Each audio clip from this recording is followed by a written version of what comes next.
What's going on, guys? Welcome back to United View. Hope everyone is doing very well. Welcome back to another edition of The Overview. It's our Premier League preview and prediction show. Match week 10 is upon us in the Premier League, and I'm joined by an all-star expert panel. Who have you got? I've got AGT from the COP TV, DR Sports. How you doing, mate? Yeah, good. James from AFTV as well. Pleasure. Always a pleasure. Welcome. Oh, we've got games to get into, guys. We've got a big weekend of Premier League action to get into. Let's start with the big one. And how convenient that you're both here as well, because like magic. Exactly. It's like we prepared. It's Arsenal versus Liverpool from the Emirates Sunday, 4:30 kickoff as well. I'll start with you, James, home team. How you feeling? Good, easy 3 points. I think listen, I know on your channel you just done one with Cecil and you said he came with a lot of smoke and energy. I don't have that same energy. I think this is a much tougher game than the Tottenham game. I know the form differs. I know Liverpool aren't looking the same, Liverpool. But I am nervous going into this one. I think we'll go into a little bit more, but I think it's an opportunity for Arsenal to kind of show where, if you can come through, I know we lost to United away, but if you come through United away, Tottenham and Liverpool, 2 wins out of 3, top of the league after all that, I think then you're sending out a little bit of a message. So, yeah, it's a big opportunity. It's a big opportunity indeed. Talk to me about Liverpool then, because obviously last weekend, I think I saw you after the game as well. I might have mentioned the 3-3 against Brighton. We've had better 3-3s. Yes, you have had better 3-3s. How are you feeling going to the Emirates? Obviously, tough game. Arsenal at home. We know their qualities. Yeah. But Liverpool, stop-start this season, would you say? Have they even started? Not really, if I'm honest. Going into this game, Arsenal have every reason to be confident. And I've said this many times. I even said on DR Sports this week, if Arsenal beat Liverpool, they are title contenders. And some Arsenal fans embrace that, like Cecil. Some are a bit more feet on the floor, like James. But listen, of course Arsenal should be confident in this one. They're at home, they're top of the league.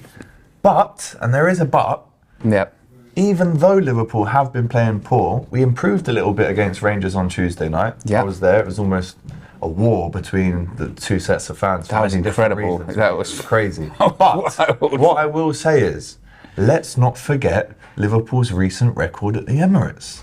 1-2 in a row there. There you go. Diogo Jota, 5 goals in 3 games against Arsenal since he's been a Liverpool player. Salah loves a goal against Arsenal. So although, and I'm agreeing with all the Arsenal tidbits before this game that they should be confident, I'm agreeing with all that. But it would be silly as an Arsenal fan to think this is a guaranteed win. Oh, yeah, massively. Sorry to cut. No, go ahead. The thing for me is, it's actually set up really nicely for Arsenal. What do we want to play against? We want Martin. Yeah, well, we want to test, but we also want Martinelli up against an out-of-form fullback. No, but that's just scored a free kick, but yeah, brilliant free kick. Yeah. But what I'm saying is, it's kind of like a leaguey defence, but an opportunity to also maybe get a big scalp and send that message. The thing I keep saying, I said it on the Forever Arsenal podcast on AFTV this morning. It's still a Liverpool side that have reached 3 Champions League finals, that have reached 3 90-point plus tallies. Yes, I said that right. Yes. That had come closer to a quadruple than anyone ever. Went all the way to the end, last season. 92 points last year as well. They have an 60 to 80 million pound striker in their ranks who's yet to get going as well. I think Mane's a huge miss. But this isn't a completely new and transformed Liverpool side. There is, if ever there's a game where they'll think, right guys, let's actually just remind people what we're about, because people confuse bad form with bad team. Exactly. And everyone's doing this whole well, Liverpool just aren't very good anymore. They're past it now. It's finished. Hold on. The era is over. If we get to the World Cup and they don't fix something come the end of October, and we'll have played 14, 15 games or whatever. Then it's an issue. Then I think it's fair enough to say 15 games. That's well over a third of the season. Okay, there's a problem there. Especially if they lose this game, they find themselves 14 points, albeit with a game in hand behind Arsenal. That's a problem. But I think this idea that they're suddenly a bad team and Arsenal suddenly a great team. No, I still see this as if we win, or even take a point, and this is why if I were offered a point now, I wouldn't take it, because I think we can win. But if we draw the game on the weekend, roll on, move on. Do you know what? Liverpool are going into this one as underdogs. Arsenal are the favourites for this Absolutely. game, which is probably maybe the first time we've said that in an Arsenal-Liverpool game for a 6 while. years, yeah. Really long But time. that suits us. I think, and I totally agree with what James has just said, this is a perfect opportunity for us to go, hang on, we've not left. We're still Liverpool Football Club. And we've just gone away and won at the Emirates. And then it tees up the City game at Anfield next Sunday even more so. Because if we win that, then we are in the title race. Yeah, if things you beat transform. Arsenal and City, you can change it like that. That's Don't true. forget, That's we a were very 14 good point. points away from City Christmas last year. We finished up 1 point behind them. Yeah. So you can't write Liverpool off, and it is the perfect opportunity for Darwin. Go and show. I was going to bring him up. Gonna do. I was going to bring him up because I was talking to a friend of mine that's a Liverpool fan, and I was asking him, like, what are your thoughts on Nunez? And he gave the response that you'll probably give, like, it's too early to judge. You know, it's difficult to really see or judge how he's going to be at Liverpool going forward. But I look at it quite interestingly because when you signed him, I don't think anyone was in doubt he was a good player. United were after him. We lost that race. But in the way that Liverpool line up with Nunez, it's just different from how they've lined up for, the last, 4 or 5 years? They've never really had that classic number 9. It's always been false 9 for me, fluid front three. Do you think it's just a case for him learning to adapt, and also Liverpool, the players around him, learning to adapt to, okay, we've got to play a little bit different with this proper number 9? Well, now we've got this new formation that I've been crying about that we do. I mean, I was in New York last week. I did a top 5 things that Liverpool need to change to turn the season around. The first thing I said was change the formation, and we did that against Rangers. Listen, the level of opposition against Rangers, I have to take into consideration because, with all due respect to them, bottom half Premier League side, if I'm honest. But from watching the game the other night, I think Darwin had about 4 chances where he should have scored. And I would have been mad at him if he wasn't getting in those positions. But he is getting in those positions. And I will say, once he scores that first one, floodgates. Yeah. I do think he's a confidence player. Klopp admitted that after the Brighton game, he had a big chat with him. It's kind of one of them where he's put his arm around him and said, let's have a chat. What do you need from us? What can we do for you to give you everything you need to go out and score? And I think this Arsenal game, if there's one game that he was going to come out and really put his flag in the ground and say, I'm Liverpool's new number 9, it's this one.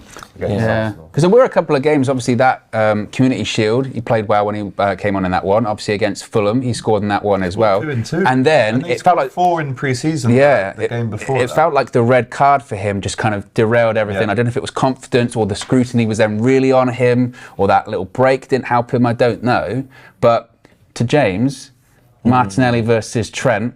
That's going to be the duel. Diaz versus Ben White. Why are we not looking at that? Look, because there's a lot of focus on Trent at the moment, isn't there? Ben White's the best right back. He scored his free kick against Rangers. Great free kick, but that's what he does. That's not the scrutiny on him, isn't it? It's not going to silence people about him being a bad defender. Exactly. He can score 10 free kicks. Exactly. So, do you fancy Martinelli up against Trent? Yeah, Martinelli actually won that battle last year at the Emirates, and we still lost the game. So.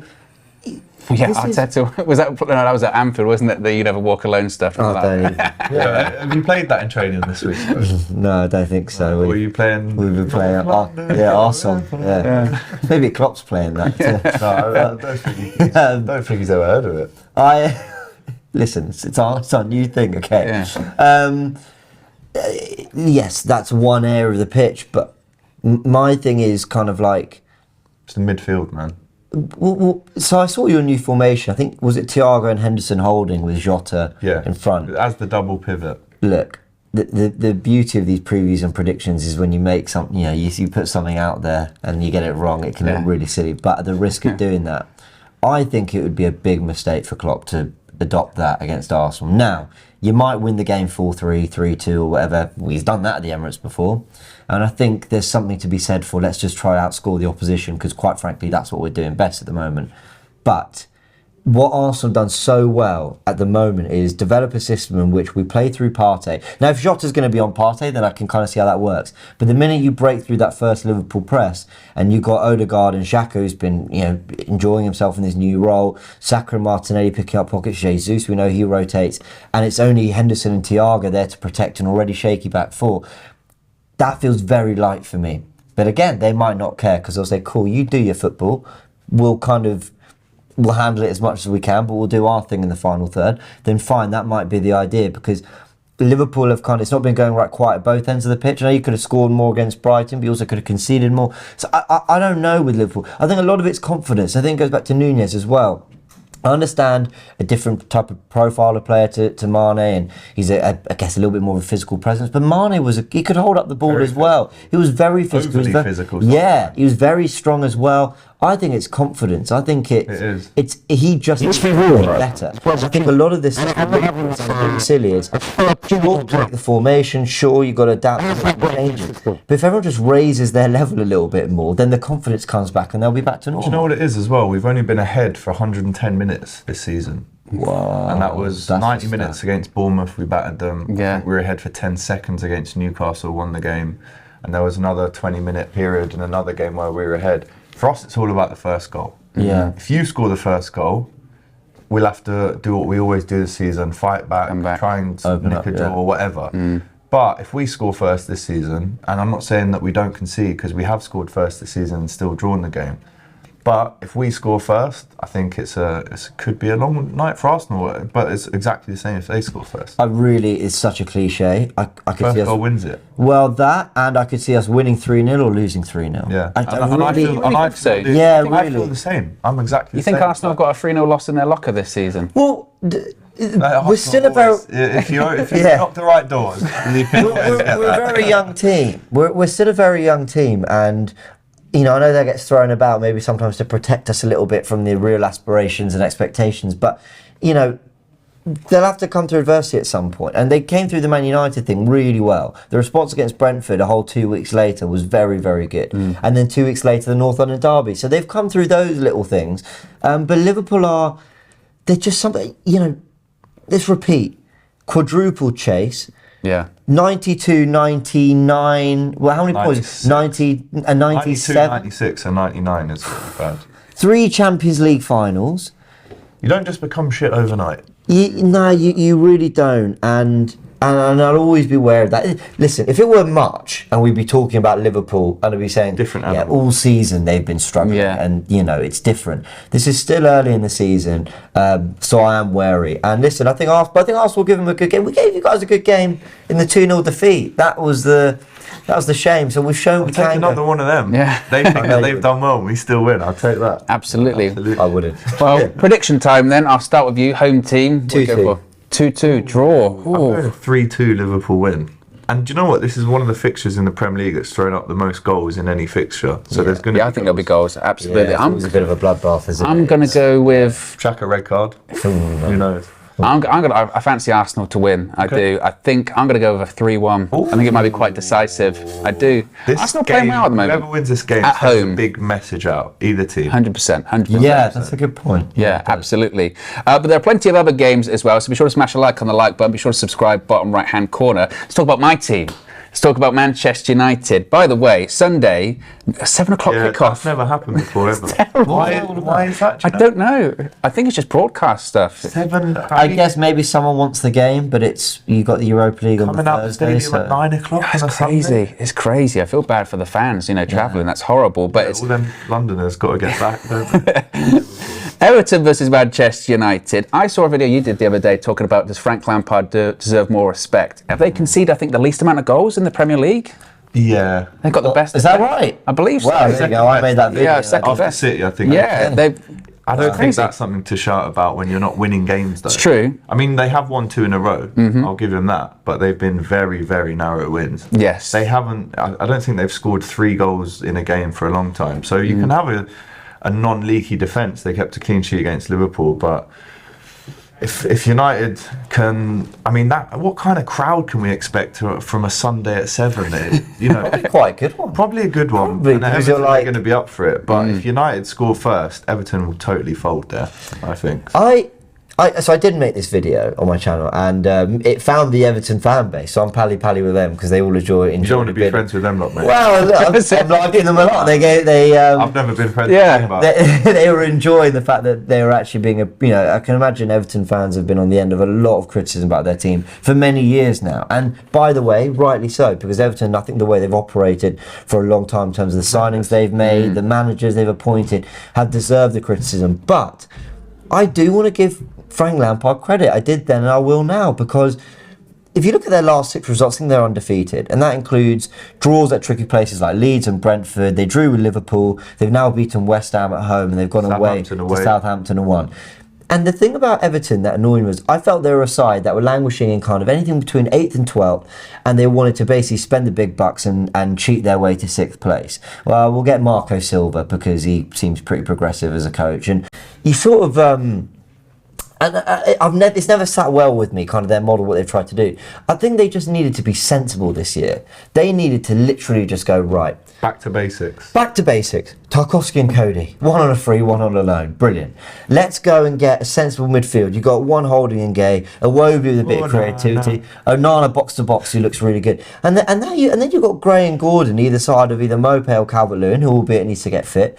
And you look at that and you go, that's a sensible 4-3-3 with players in the right formations, working really hard for the team. And I think they're going to do okay. I think that was smart by Lampard. I think he's kept it simple, brought in 8 players without spending more than 70 million. I like it. I really do like it from them. Do you know what they should do? They should be like Burnley were for 5 years. Would the Everton fan base take that, do you think? Ooh, they've been worse than Burnley for the last 5 years. So in my opinion, that would... Well, and when I say that, you mentioned Tarkowski, Dwight McNeil, they've got them from Burnley. Yeah. Literally. So they're meant to be going in a new stadium, was it next year after that? Finished. If it gets finished? I live in Liverpool, bro. Every week I'm hearing the money's run out, or they've lost a few spades, or bricks aren't there. If it gets finished, we'll see. But look, the atmosphere is going to be there. The atmosphere is going to be there at Goodison Park on Sunday. And United this season, any kind of hostile atmosphere, any kind of pressure, we don't react well. And obviously coming off of the game against Man City last weekend, and even coming off the game against Amodia in the Europa League, there's been no reaction. And it does concern me as a United fan, because I just think we lost at Goodison Park last season, and Everton during that period of time were terrible. They were awful, and we lost because they wanted it more than us that day, and that does concern me. Ten Hag said after the game against Ammonia, saying that's great, we won against a side from Cyprus, but this is just the dry run. The real test is Sunday, and it's going to be interesting. It's going to be interesting who he plays. Martial appears to be back fit now. Every time he's come on, he's got a goal or assist this season. The question and discussion is always going to be about Ronaldo, because it always is. There's going to be the discussion point whether Casemiro starts over McTominay. So Surely. I can't believe this is a discussion. Yeah. Well, you say that though, but as Ten Hag said in this press conference, it's just a case of when he was picking McTominay, we were winning. So he just didn't want to change it. Can I be really brutally honest? I know I'm on the United view. Do it. And I'm really sorry, United fans. I know you were winning with McTominay there. I don't think there was a lot to shout about those performances. You weren't winning because of McTominay. No, but he was playing well. He wasn't playing badly. I'd heard he'd improved and all that, and I get it. But you've got Casemiro in your team. You spent 70 million. Even if Casemiro isn't that good, you spent 70 million. You've got to try and get something out of it. He's got one leg, you still play Casemiro. Look, I really admire Ten Hag actually as a manager. I think he's got really good principles, and I actually like the way he saw that some of the early things weren't being taken to by the players, and he's just reverted a little bit to something a little bit more simple to, get 4 wins on the bounce. You can't begrudge wins at Leicester. And where else did you win? That was Southampton. Yeah, very good Premier League wins with clean sheets. You beat Arsenal, tactically smarter than us in the way, and you beat Liverpool, right? So, and that, by the way, I thought the Liverpool performance was your best performance actually of the 4. Yeah, But these weren't like, it's not like you were, having 65% possession, 20 shots on goal in every game, and McTominay was sitting there just sort of dictating the play. But he's never going to do that. He's never going to do that, but I think... And neither is Casemiro, to be fair. But I think no, you're right, but I think he's more equipped to sort of be at the heart of a team that is going to keep possession, try and control a game. He's done that for Real Madrid countless times. I think he's better for that than McTominay. I think, look, the McTominay, I get it, it's been working for a bit, fine, but I'd get Casemiro in there. And the other thing, I'd pick between Eriksen and Bruno. I'd pick one at the 10. I know Eriksen's done quite well at this. Yeah, listen, guys, I'm on the United view, and I've watched United sparingly this season, but I just get this feeling, get a little bit more balance in midfield and you'll start to control things. And you've got the firepower. I like Antony, 2 goals already. I like Martial. I still think there's a player in Rashford and Sancho for sure. I think you'll cause some problems. I think you should win this game if you're just sensible about it, if I'm honest. I hope so. I hope so. The thing is, you just you still don't know what you're going to get from Manchester United. That's the thing. So with that being said, prediction. 1-1. 1-1. Well, I haven't asked. Sorry, I know you're going to prove, but I haven't asked you. How are you feeling about it? Are you? I don't know what to think when it comes to Really? United. Yeah. You have no idea what you're going to get, honestly. You really don't. I mean, we don't really have yet. We wanted to play possession-based football. Mm-hmm. We're not. We had to change that rapidly because we lost our first 2 games. We beat you guys playing counter-attacking football. That was it. So Sunday, beat both of us. Yeah. So, but Sunday, will we do that again? I don't know, because Everton aren't going to dominate the game, so you would think we're going to have more possession, but when we have more possession, we're quite ineffective. We prefer still to play on the counter-attack with a possession-based coach. Against City, a possession-based side, we conceded 3 goals on the counter-attack. How does that even happen, you know? Your midfield was non-existent. So, yeah, so prediction. I think I've just been lauding Everton and raising concerns about United's approach. But I think you're going to win it. I think you're going to win it. I was going to go 3-1, but I'll go 2-1 because 3 feels a little emphatic. I think you'll win 2-1. Draws are a great result for me. I'm going to, yeah. These 2 teams, there's Chelsea there as well, but I don't hate more teams than I'm going to go. As you'd expect. I'm going to go 1-0 United. I think it might be quite scrappy and cagey. Let's speed things up. Chelsea versus Wolves. Potter got his first victory as Chelsea coach last week. They got a win in the Champions League this week as well. Still trying to find what that style is. How do you see Chelsea at the moment? Horrible to watch still. Wolves are equally as horrible to watch. My mate Matt Cooper, a big Wolves fan, he was basically waiting for Bruno Lage to get sacked from like April. Wow. Yeah. So the lack of goals that Wolves score is frightening. We've just heard, was it Neto's out for months now? Yeah, They haven't had any luck with injuries, I have to say that. Because they signed that striker, didn't they? Like, lost one him. game, 15 mil ACL injury, bang. Hwang isn't putting the goals away. Podence has scored 2 this season. He's their highest goal scorer. But when you're relying on with all due respect to him, a 5'5" winger to be your main man, it's not looking good. I mean, Traore's barely even got on the pitch since he's come back from Wolves. So I actually really fear for Wolves. Well, now it's Costa going back to Stamford Bridge. Back at the bridge. There's a story, actually. I'm going to lean on that story. And I'm going to go with Costa, last-minute header at the back post, celebrates in front of the Chelsea fans and ruins their day. And I'm going for a 1-0 Wolves win. Just imagine that. Yeah, what are you saying about Chelsea and Wolves? 2-1 to Chelsea.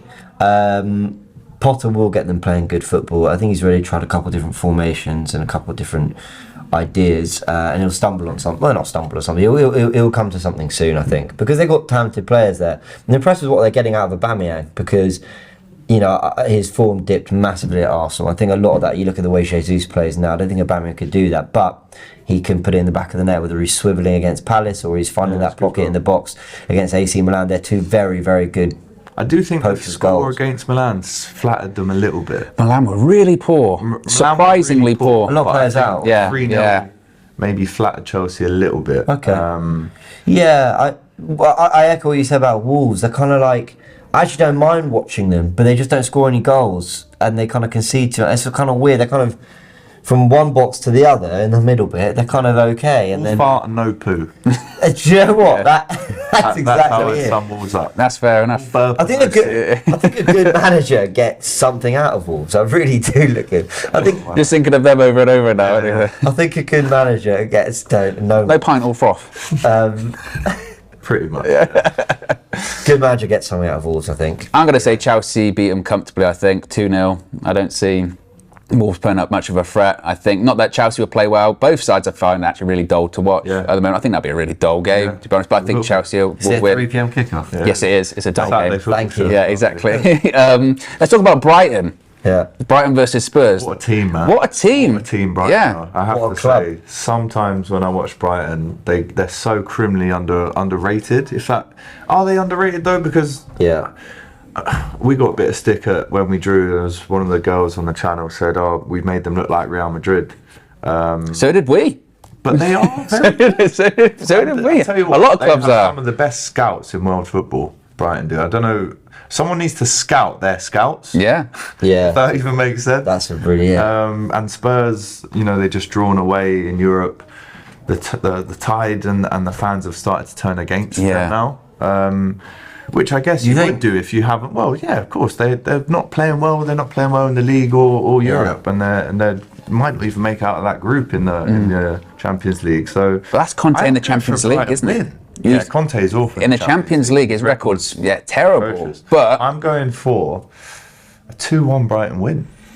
It's funny you say that, because I saw a graphic the other day, and it was saying about, I can't remember, but it basically was saying that attacking wise in the Premier League, Spurs are awful, but they're actually incredibly clinical. That still they've got like the second most goals or something like that, because basically when they attack they do score, but they just they don't attack. That's the issue. So you could absolutely see Spurs going there on the back foot the majority of the game. Brighton have all the ball, but win 1-0 or win 2-1. But I'm with you. Like Brighton, they're up there in like the top 4 space moment. They're not going to finish there, but you do like look at how they play and go, well, they've played some big teams already and got results. They beat us at Old Trafford. They drew at Anfield. That's not bad. That's incredible. If I were offered that, a win at Old Trafford and a draw at Anfield, I'd bite your hand. Oh, well, any team would take that. Yeah. No matter who you are. Brighton, you're right. It's only because, a couple of years ago they're in the Championship that people aren't really talking about them as a sort of serious Premier League side. Then they lose Potter, they lose Cucurella, they lose Ben White, they lose Basuma. Everyone's like, surely, they're not. But no. But they keep bouncing back, and huge credit. They play brilliant football. They're that kind of team that I don't really quite know what formation they play. I don't really quite know who starts week in, week out. I don't really know a lot about. If you ask me how old give me Pascal Gross is, I don't know if he's 23 or 30, but I'm not trying to be disrespectful. What I'm trying to say is they kind of go about their work very quietly, and then you notice, you're like, oh, they're playing brilliant football, scoring loads of goals, they're up there. There's so much respect about them, and I really hope De Zerbi is the guy, because they are a club that are always going to have sort of their best poach from them, unfortunately, and that's why their scouts are so good, because they replace them so well. Fuma goes, Caicedo comes in, and dominated Anfield on the weekend. So they're a bit like a character in a movie that just won't die. Well, they kill them all the time. It's like, are you still here? Go away. Loki. Why are you not dead? Yeah, exactly. Oh, but they do remind me almost of, like Southampton for the last decade, shall you say, where they kept losing players, kept losing managers, and they were fine. But now, you could argue in the long term, is it sustainable? Because you can only lose so many people or so many managers and then replace them and it work over and over and over again. So you said you fancy Brighton to win. Yeah, I'm going to go slim Brighton win. Spurs 2-0. I think they'll be cagey and they'll get a couple on the counter and they'll win it. I fancy Brighton to win that. I reckon it's going to be a bad day at the office for Spurs. So there you go. That would be beautiful. Will the Seagulls beat the Cockerels? What a battle. Exactly. Be sure to smash a like on the like button. Be sure to subscribe, bottom right hand corner. Remember, you can vote for us in the Football Content Awards. Only 2 days left to get your votes in, so the links are in the video description below. Let's move on and talk about Man City versus Southampton. Talk about a one-sided game. Move on. Yeah, Southampton at the Etihad. Fantasy football, if you haven't got Erling Haaland as your captain, and actually this would be a week if you haven't triple captained, go for it. I don't even play fantasy football. I'll probably miss a trick even getting involved this year. You've got Erling Haaland is. I mean, there was a report as well that Hasenhüttl was on his last legs as Southampton manager. He's still there at the moment. I think he's been on his last legs in trouble 10 times as the manager. I mean, there's no chance that Southampton are going to get anything, is there? No, not for me. Zero chance. Yeah, I think over the years they've put up good fights against City. If I'm wrong, I might. You're thinking of Palace, mate.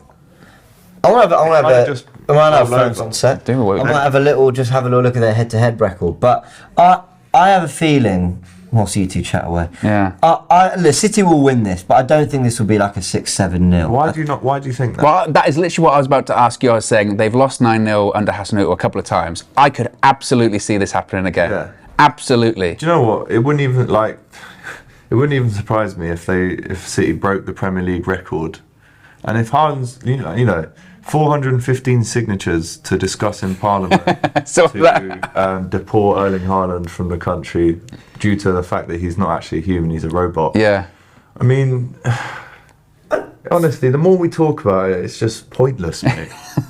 In fairness, right, I've had a little look at their head-to-head, although my website's glitching. Oh God, I'm really having problems. Basically, they drew twice last year, 0-0 at City and 1-1 at Southampton. So City didn't beat them twice.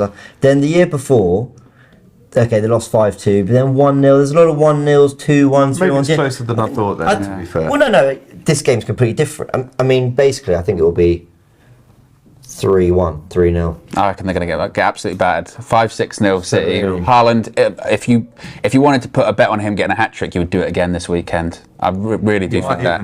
He would be the first player to score 6 in a game, I think. You reckon? He is a freak. He absolutely is a freak. We'll move on.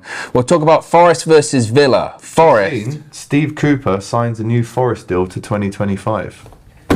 This was breaking news 25 minutes ago. Seriously? I thought he was meant. Am I reading that correctly? That is insane.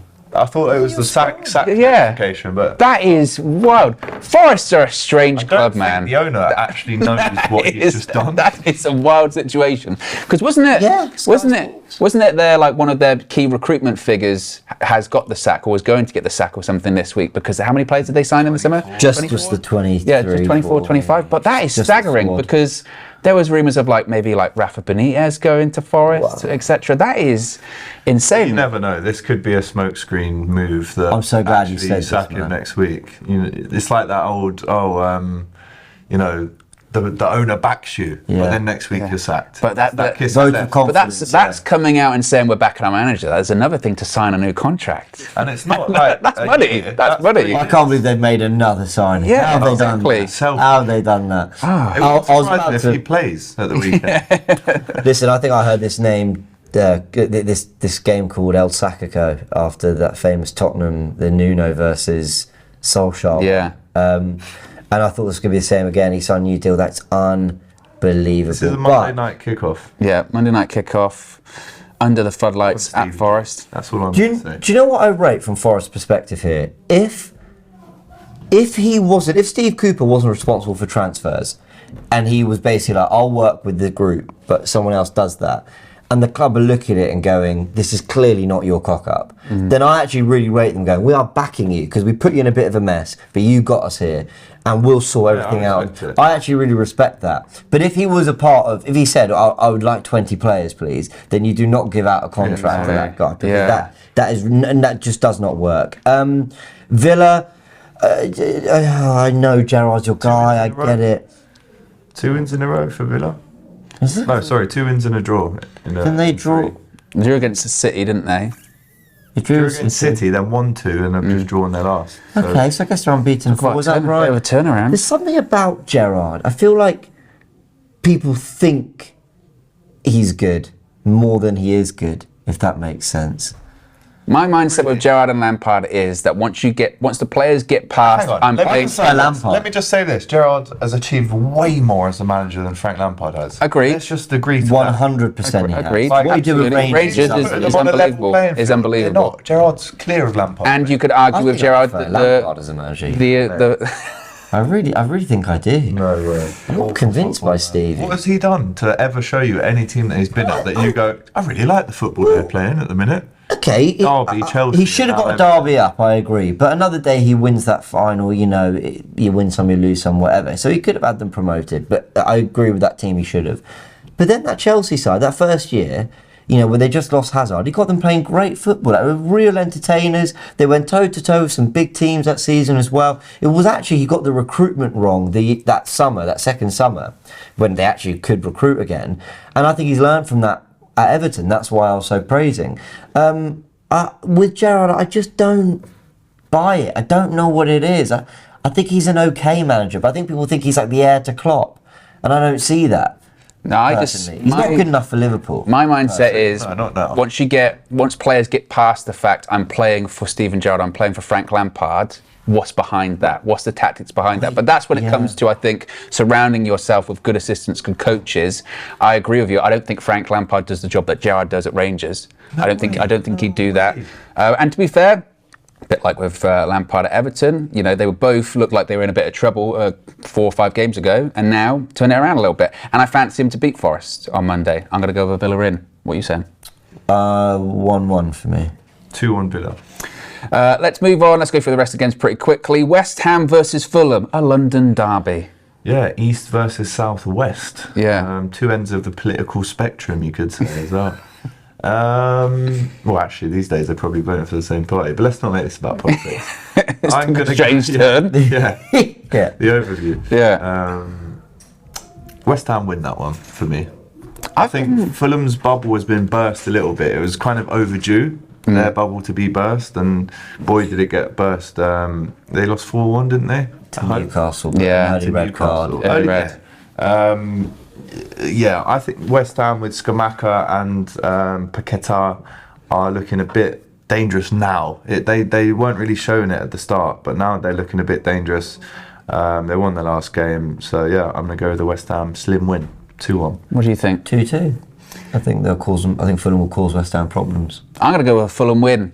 I think Mitrovic is playing well. Yeah. I don't know how West Ham handle him. I think the West Ham mental atmosphere at the moment, it's a little bit edgy. Yeah. It's a bit edgy, isn't it? You can tell that the fans, the expectations clearly have been raised, and maybe this season they've sort of settled back to the actual real levels, and they're a bit edgy because of that. So I'm going to go with a Fulham win.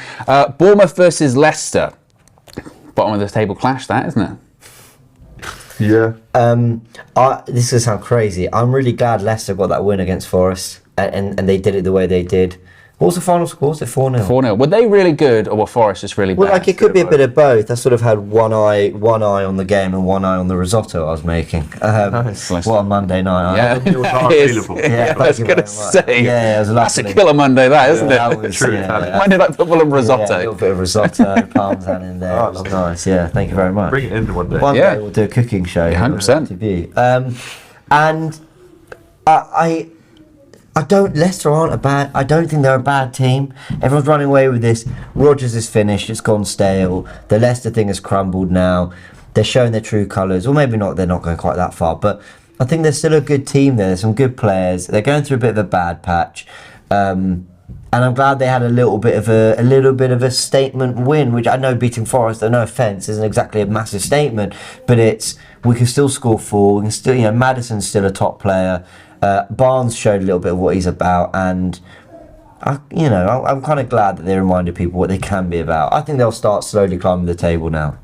So I think they're going to win this 3-0. I'm going to go with a Leicester win. I think they didn't sign anyone in the summer. That was their problem. One centre-back, I think, at the end. Centre back and a free agent goalkeeper. That was pretty much it, wasn't it? I mean, that's a shocking window. I'm going to go with a Leicester win. I think Maddison's playing really, really well. I don't think he'll make the World Cup squad though. No, I don't think him or Trent will go to the World You Cup. think Trent will? No, I don't think either of them will. Southgate, man. They should both be on that plane. Two of the They most should technically both be on that gifted plane, players but England that's- have. there They are means two nothing of the to most technically gifted 2-0 players. Leicester.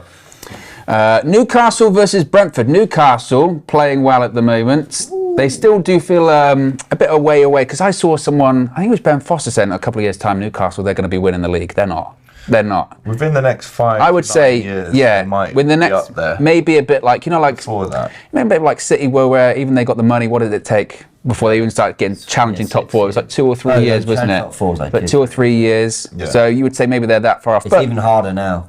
exactly. But they do have money to spend, and they spent it in the summer. Derby. Exactly. Well, what do you think with Tony then? Do you think he's going to hurt Newcastle? He'll definitely want to, the type of player that he is, he'll definitely want to go there and score. Just to have that one over on them, you shouldn't have let me go, here I am back. And I think he'll cause trouble, but I think Newcastle really do need to win this game, as probably more than Brentford do actually, because if you look at the actual results that Newcastle have had, they should have been beating teams a lot more than they have been. So, They were Mickey getting draws, Almiron, by the weren't they? way, 3 goals as opposed to Grealish's 1 goal. So that silly quote that Grealish said when they won the league doesn't seem so silly now. And if I was Almiron, I'd be playing that in the dressing room before every game. Yeah. And what 2 goals he scored away at Fulham last week. So I'm going to go with a 3-1 Newcastle win here. I'm going to go with, I feel like Newcastle might comfortably win that. I'm going to say 3-0. What do you think? 2-1 Newcastle. Yeah, I think this is the kind of game you would be expecting them to win this season, wouldn't you? And finally, Crystal Palace versus Leeds. Interesting game that. I'll start with you, James.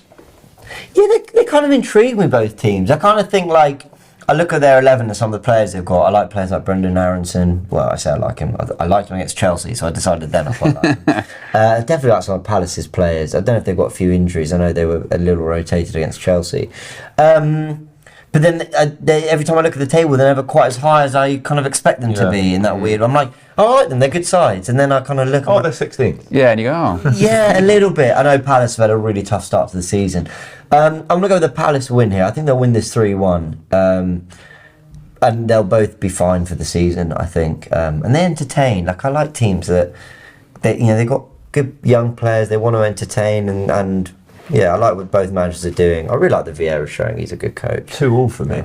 I think it'll be an entertaining game. I kind of like that Jesse Marsh is a massive moaner and complains all the time. It's funny when you hear him complain because it just doesn't sound right. It feels like he's like on the verge of getting sent off every game. But I enjoy that. I think like if that's your manager, I mean, I should be saying it's a United fan, but if it's your manager, you enjoy that, Yeah, you know. until you're Klopp and then you moan at something and everyone says, "Oh, look at him moaning." As soon as you have an American accent, people think you're Ted Lasso. Yeah, exactly. I'm going to go with. I'm happy with you there. I think I'm going to go for 1-1, I think. Leeds, you never really know what you're going to get with them. You really don't, do you? No, you really So don't. many teams in the league, including Liverpool, that you just don't know what you're going to get. No, I agree. It's a credit to the Premier League that as I look at that fixture list now, of which there's only one, let's say, standout to Arsenal, Liverpool, Everton, Man United is big, but Arsenal, Liverpool obviously being the flagship game. I'm still looking at that and I see probably 6 fixtures that really intrigue me. Yeah. From Arsenal, Liverpool, Everton, United, Forest Chelsea, Villa Wolves, as well. Brighton, Spurs, Forest Villa, West Ham, Fulham, Palace, Leeds. They're all intriguing. I'm looking forward to seeing those results. Yeah. And sort of, then watching on Match of the Day, how did this unfold? Because that is the level of quality in terms of players, managers, we're getting in this league week in, week out. So, credit to whoever's top of that league. Cause Absolutely. Well, City. It's going to be City. It's going to be City. But there you go, guys. Let us know your thoughts, your predictions in the comment section below. Be sure to smash a like on the like button. Be sure to subscribe, bottom right-hand corner. Remember, you can vote for us in the Football Content Awards. Links in the video description. You've got 2 days left to get your votes in. So be sure to get your votes in. We're up for awards in 3 categories. So if we get one of those, we've only been around 18 months. That would be amazing. So if you haven't already, be sure to get your votes in. We're out of here. Have a good one. And we'll speak to you again very soon. Peace.